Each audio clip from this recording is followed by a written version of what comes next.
Hi everyone, I'm Dr. Karam. I'm a board-certified facial plastic surgeon and I specialize in facial rejuvenation. And I'm about to introduce a case study of a patient of mine who is 41 years old. She flew in from Washington to have full facial rejuvenation with me, and we'll talk about the specifics of why she did this, what the changes were. But I do want to kind of introduce a concept because she is 41 years old, and a lot of people think 41 years old is too young to undergo these type of procedures, and that they should be doing things like fillers and non-surgical treatments, etc. And the case study, I think, will illustrate why it's important to not assume that those treatments are going to achieve what the person ultimately wants, and that is to look as young as they feel. I mean, at the end of the day, that is really the foundational reason why anyone undergoes any of these type of things, including the individuals who undergo fillers and lasers and different types of devices, etc. They simply want to look as young as they feel.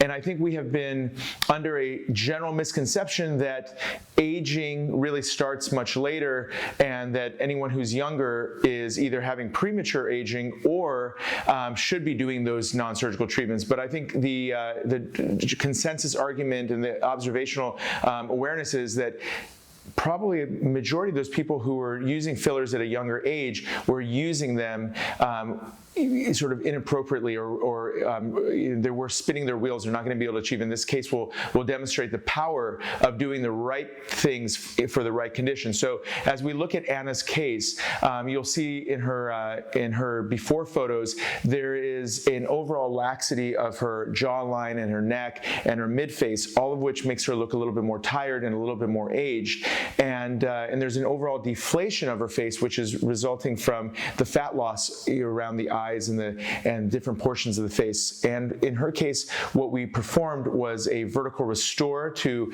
address the jawline, the neck, the mid-face, and the lateral brow. We performed a fat transfer to restore that lost volume and also take out a little bit of that extra skin on her upper eyelid with a upper eyelid blepharoplasty. And what we'll do is we'll look through her journey as she posts her own videos and her own before and afters as she's going through step by step during the healing process. And I think you'll find it both interesting and also confirming the point that these procedures really do make a massive impact in terms of turning back the clock and making the person look as young as they feel. And I think in Anna's case, in her after photos, she really looks almost like in her 20s, which is fundamentally the way she feels. So without further ado, let's kind of take it through and hear from Anna. Hello. Today is day number 0. I'm just from the operation after surgery. I'm right after surgery. I feel good. No pain. I feel tightness everywhere, actually everywhere. I did a lot. I did Vertical Restore. I did upper lip.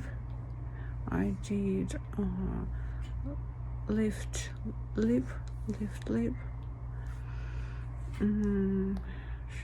What else?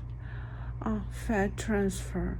I did fat transfer on my face, especially here under my eyes. I had very deep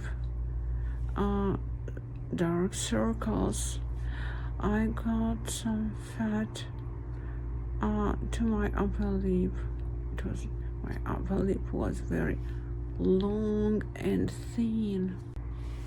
Yeah, and I wanna say that the procedure was awesome. I can't smile now, but I felt so happy, and everything looked like a spa, like you feel so comfortable. The special bed for surgery is so comfortable. They use warm air there and something, so it's just cover your body so comfortable. Yeah. And well, the team was awesome, very friendly. Hey, this is day number 2. Oh, number one. Yesterday was the surgery day. Yes. Today, the day is number 1 after surgery. I feel good. So I feel already pretty. Look at my lips. Yeah. I love them. So I don't feel pain. I feel more pressure because I'm swollen, and it's like pressure on my incision places, I think. So it's like more uncomfortable than really pain. Yeah. So I feel the most hard thing I found is that the cream in my eyes makes like everything blurry. I have to like blink to see something, to focus something. So it's hard because I'd like to chat with my friends. I'd like to read something and write something. So the hardest part that I can't like do, watch like a movie or something like that. Yeah, I feel good, but I feel good and I feel very active. I can't do any physical activity, but I feel that I really like ready to do it.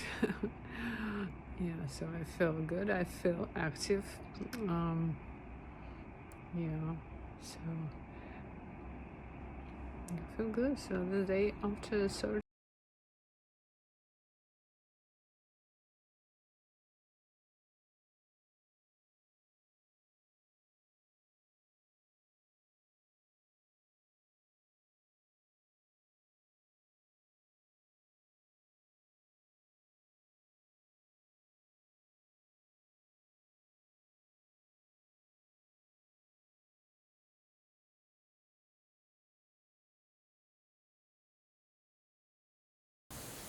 All right, so I hope you found that case interesting. I hope you found her journey enlightening and also helpful for those of you who are considering this type of thing. I mean, she obviously went through something to get to this endpoint, which was beautiful. But there's more of these videos. We do a lot of educating on this topic of facial rejuvenation. So if you enjoyed this, please take a moment to subscribe to the channel, share it with your friends, make a comment about your feelings about the video, and if you have any questions, jot them down also in the comments. And I look forward to sharing more of this type of content with you in the future. Once again, Dr. Amir Karam, and thanks so much.